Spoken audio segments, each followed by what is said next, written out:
Hi everyone, Spider-Man 1991 here, talk about my comics for the week. First of all, Darkwing Duck number 12. I want to point out though that this is the B cover, not the usual A cover. I got the B cover because I think it looks better than than the A cover. So, all right, moving along. Fowl has summoned Duck Thulu, and Morgana is able to help Femme Fatale and Quick and Goslin and Honker escape the Fowl agents, and it's revealed that Cthulhu is pretty much feeding on getting his strength from Darkwing's ego, which is a big part of Darkwing Duck. Fortunately, though, Morgana is able to trick Cthulhu by rearranging reality, and when she does, though, apparently Darkwing is like half Drake Mallard and half Darkwing, obviously to sort of keep his ego in check. And also, reality is warped into that of a 1950s sitcom. And Duck Thulu almost does seize control by feeding on Darkwing's ego, but Morgana is able to fight back. Unfortunately, though, when everything returns to normal, Morgana's gone. So, bad news for Darkwing. Alright, Darkwing number 12. It's interesting to see. I'm interested to see where this goes now, because now that Morgana's gone, it's something that it's pretty much because of Darkwing's ego that empowered Duck Thulu. He might feel responsible again, that he let her down, and that he might try to find her, or who knows, maybe she's gone for good. But I really want to see what comes next with this. Alright, now for Marvel. Ultimate Comics Spider-Man number 158. Another part 3 of the Death of Spider-Man. Now, the Sinister Six, or, well, technically there's 5 of them now, so I'm going to call them the Fearsome Five, since they killed Dr. Octopus last issue. Anyways, it goes to the Tinker about Vulture's suit, and Osborn threatens him, and so Tinker gives him Vulture's suit since it was already made in his side, and Kraven grabs a few weapons. Back at the bridge, Spidey gets himself up because he was shot last issue, and all the Ultimates and the Ultimate Avengers are gone, so he basically just gets up, and he knows that the Fearsome Five are out there, so he webs his wound up, and immediately heads over to Queens to stop them. Meanwhile, back at the Parker household, Bobby and Johnny return from a double date, and then they notice Gwen's note that says, "Get the hell out of the house immediately." And then they hear a knock at the door, which is the bad guys. And sure enough, fight time. Human Torch and Iceman are able to hold their own for a bit, but unfortunately the villains do get the better of them. And during the fight, though, the neighbors start to notice, and they're getting ready to call the police. And right when the villains are getting ready to attack Peter's house, Spider-Man shows up. Vulture makes a move, but throws him away, and pretty much now Peter says, "Who's next?" That's kind of a bad, I don't know, but this is kind of a cool, heroic, sort of badass entrance where Vulture just charges at Peter and just webs him up and then throws him out of the way. I think that's awesome, and he's doing it with a gunshot wound, so okay. I really like this part of the Death of I haven't really given the Death of Spider-Man a lot of positive feedback, but the last 2 parts, but I like this one. That was a cool sort of entrance of Peter just coming back saying, "Who's next?" I really can't. Now I'm kind of looking forward to where this story goes. Alright, back to mainstream Marvel. Avengers Academy number 14. The Avengers Academy take on the Sinister Six. Now, as the teachers are dealing with the crisis of volcano in Italy, Jocasta picks up an alert that Electro is attacking a research facility in Paris. So, and seeing as how most of the team has had their confidence shot after the whole Korvik saga, after the whole Korvik adventure, Tiger decides to take the Avengers Academy because they figured it's Electro. He's a lightweight. But unfortunately, they don't have just Electro to deal with, but the rest of the Sinister Six. And for a while, though, it looks like the Avengers Academy is putting up some good fights. Oh, also, Reptile can still transform to full-size dinosaurs despite the fact that he's still a kid. And while it does seem like the Avengers do have the upper hand, Chameleon was dressed up as Tigra and knocks out Finesse and allows the Sinister Six to get away with the device that Dr. Octopus wanted. Obviously, there's something big going on here with Dr. Octopus. He's planning something big. Don't know what it is yet. Hopefully, it will be good.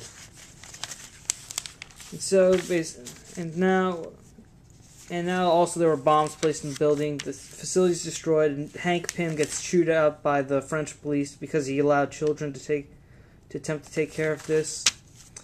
And then the Avengers Academy is just starting to feel really low on themselves. They're just starting to question. But then Hank tells them that they need to work harder, and that he's done the best they could so far, but now they have to train harder, work harder, and stuff, and get prepared for tomorrow. Well, this issue of Avengers Academy, not really much happening here. Again, this is just one of those issues where it's like the kids have had their confidence shot, they tried to build it up, but then they failed, and it's just their teachers realizing that they need to teach them harder and really prepare the students so nothing bad like this ever happens again.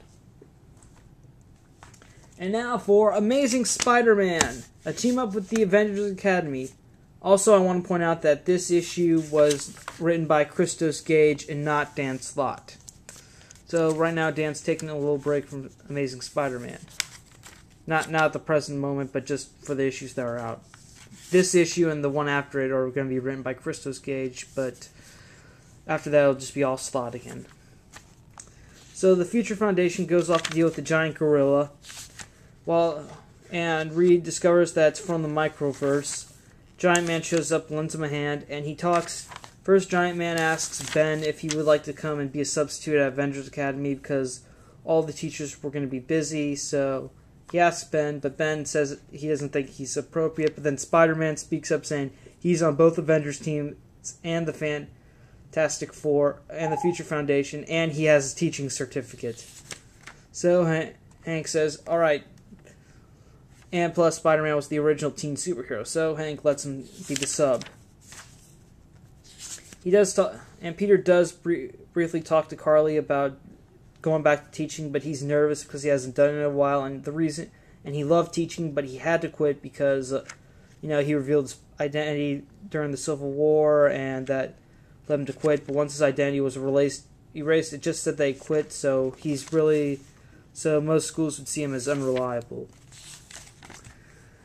So Spidey tries to teach the kids about what he did. First, and they question him about and they ask him about using his secret identity since most of their identities are public, and also why he doesn't go back into wrestling and make some money off that instead.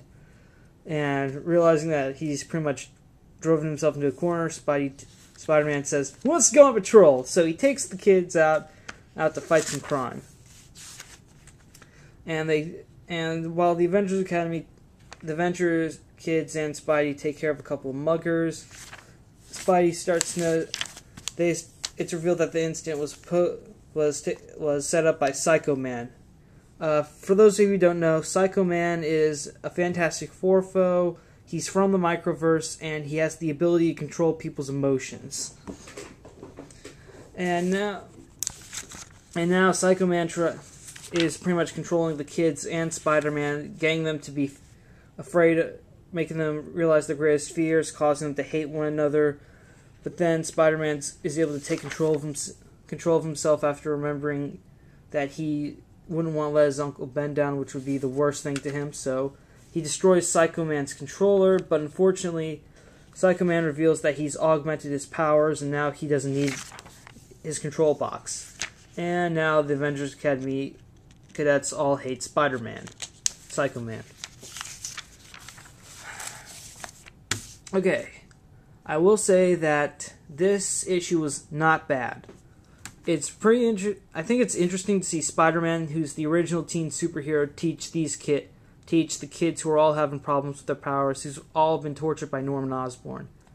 And I think if Peter has to, he should pretty much tell them about how Osborn maybe ruined his life and how he was able to get back, how he was able to recover and move on and pretty much be one of the greatest Marvel heroes. Okay, moving on. One more Marvel. X-Men Giant Size #1. This is probably the first time I've ever picked up... I've also reviewed those one-shots, but this is probably the first time I picked up a current X-Men book in my reviews. The story looked interesting because it involved the original 5 X-Men, and I loved this team. When I started reading comics in the first place, I used to read a bunch of trades, and I started at the very beginning and looked up some Marvel Masterworks that had the original 5 X-Men. And again, this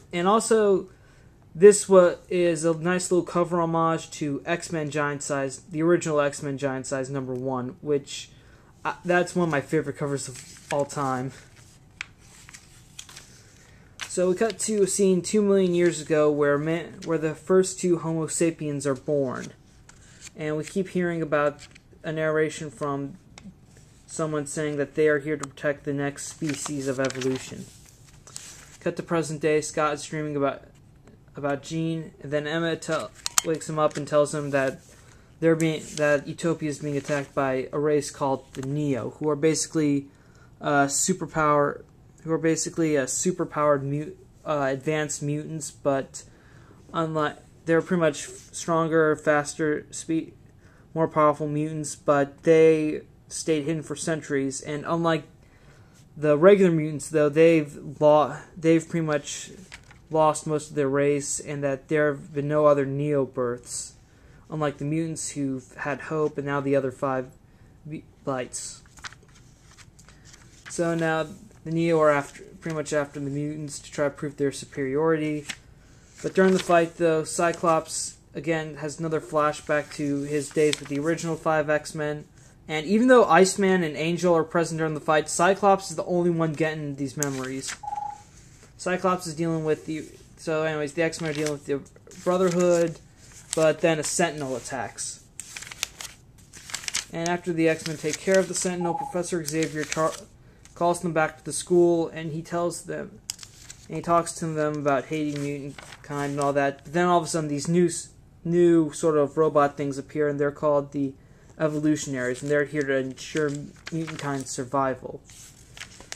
And during the fight with the Neo, the Evolutionaries appear, and they declare that since the Neo have not evolved at all, they are a threat to Homo superior, and they kill all the Neo. And now Cyclops tells the X-Men that the Evolutionaries are here to ensure mutant kind's survival. And now the Evolutionaries want to kill all the Homo sapiens because the Homo sapiens are a threat to mutant kind. And we'll cut back to the scene earlier where the Evolutionaries are killed off all the Australopithecus. I'm just going to say monkey people because that word is hard to say. Crap in Latin. And they are saving the 2 Homo sapiens because they believe the Homo sapiens are the new species and that their purpose is to pretty much help the species evolve. In this case, they want to kill Homo sapiens because Homo superior are better. Okay. X-Men #1 for Giant Size. X-Men Giant Size #1, sorry. Pretty good. I'd like to start off, I want to see what these Evolutionaries are about, because 2.5 million years ago they want to protect the Homo sapiens. Now they want to protect the Homo superior by eliminating the Homo sapiens. What up with that? We'll probably find out later in the story, so for the next few months I'll probably be getting X-Men. Now for DC. Young Justice #4. Robin, Aqualad, and Kid Flash are able to defeat Black Spider and Hook. They're able to defeat Black Spider and Hook, but unfortunately the woman they were meant to protect is nowhere to be found. And at the end of the story, though, Robin finds out that she hasn't been seen since the night of the attack, so now the three have realized that they've failed in their mission, and that obviously the League of Shadows got to her. Alright, Young Justice #4. Unless you are an absolute fan of the TV show, unless you really like the TV show, then I'd say get it, but if not, then skip it. That was fast. Okay, Teen Titans number 95. Kid Flash is on his way to rescue Wonder Girl, Red Robin, and the other captives. But Rancor, the villain of the story, releases a plague of locusts on Kid Flash, and he's trying to create a signal fire to warn the other Titans, but unfortunately he doesn't get his chance. Meanwhile, Ravager pulls Superboy aside, and she leads him into a trap. And it's revealed that the Ravager that's been with them, well, from last issue, is obviously some sort of demon. And since Superboy is vulnerable to magic, he gets the living crap beat out of him. And the sort of demon species here, I mean, the Demon Ravager is also able to get pretty much confuse Raven, use her emotions against her, and take her out. So now Beast Boy and Solstice are the only ones left standing, but the demons get away with Superboy and Raven. Now Rancor has enough people, so he absorbs their power and restores himself to his true almighty form. Okay, Teen Titans number 95. Not really a lot of progression with this one part, though. I still want to see the rest of this overall story to see how it ends, but there really just isn't a lot going. Really, just in a nutshell, it's just everyone gets captured, and Beast Boy and Solstice are the only ones left. So they're probably just setting it up for Solstice to unleash her true power and prove herself to the Titans. By the way, this cover is like really misleading. I mean, I'm not going to say misleading. It does happen, but if you're thinking that Superboy gets together with Ravager, you got the wrong idea. Alright, Legion of Superheroes number 13. And again, I think I can pretty much sum this up as just Legion of Superheroes is fighting the Legion of Supervillains. And Saturn Queen is pretty much is still trying to make a deal with the Master of the Blue Flame or whatever and try to destroy the entire galaxy. And right, so basically all this is just scenes of nothing but Legionnaires fighting each other. Only plot point though is that one of the members of the Legion of Supervillains, Hunter, speaks to Earthman and tells him that if he joins them, then Saturn Queen will give him Earth to pretty much reshape in whatever way he wants. And after that, though, there's still... And Mono, he's still only Green Lantern, and he's splitting his consciousness up between leading the Legion and pretty much forming a new Green Lantern Corps, I guess. Yeah, nothing else happens here except for a lot of fighting. That's all. I would say if you like to read a bunch of superhero fights, just nothing but that, then get it. But other than that, I can't really think of any good reason. I mean, I liked Legion's story. I liked most of Legion's stories, especially by Paul Levitz, but I'm starting to realize my main problem with team books is that, well, with the Legion in particular, is that there's too many members. Okay, it seems like we're trying to tell the story and make sure each person gets like at least 3 pages in this story, but I don't know, it just seems like a little stretched out to me. Yeah, that's good artwork, but right now it seems like the story here is a bit stretched out. And now for my last DC book, Batman and Robin number 23. Haven't picked up Batman and Robin since November, but Judd Winnick is on here, and he's not on here for good. He's just writing a 3-issue arc featuring Jason Todd. And Judd Winnick is also the guy who wrote the original story that brought Jason Todd back from the dead, and he was also oversaw the animated movie Batman Under the Red Hood.